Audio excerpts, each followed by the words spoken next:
De Willem Barents kost het 24 miljoen euro. Is bouwd in Vietnam en zo eindelijk al in januari in de veert.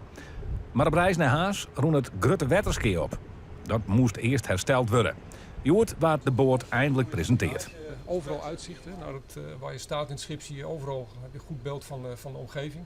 Ja, dat was ons doel. En ik denk dat dat goed gelukt is. Ja, ik als zit, je bent verbonden met de Waterdzee. Ja, dat is de bedoeling. Ja.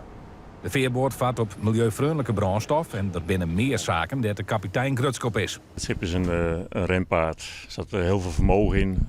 Het is een lichtschip. Een normaal schip heeft dus een schroef en een roer. En dit heeft dus alleen maar schroeven die je 360 graden kan draaien. Dus dit is gewoon een uitdagend schip. Een eer om op te mogen varen. Van Utah mij de veerboten op de Waterdzee de volle capaciteit benutten. Al moet een verplicht moekapje bescherming bieden. Het blijft spannend. Gelukkig heb je natuurlijk op een veerboot ook buitendekken. Dus het is mooi weer, het is warm. Dus mensen kunnen over het algemeen ook veel buiten zitten. Dus de spreiding is wel goed aan boord. Maar goed, het blijft wel even spannend. Ook voor ons personeel natuurlijk. Na december komt er nog een nieuwe veerboot bij. Pas dan wordt de oude Midsland, die nou alle dagen inzet wordt, uit de veert hellen.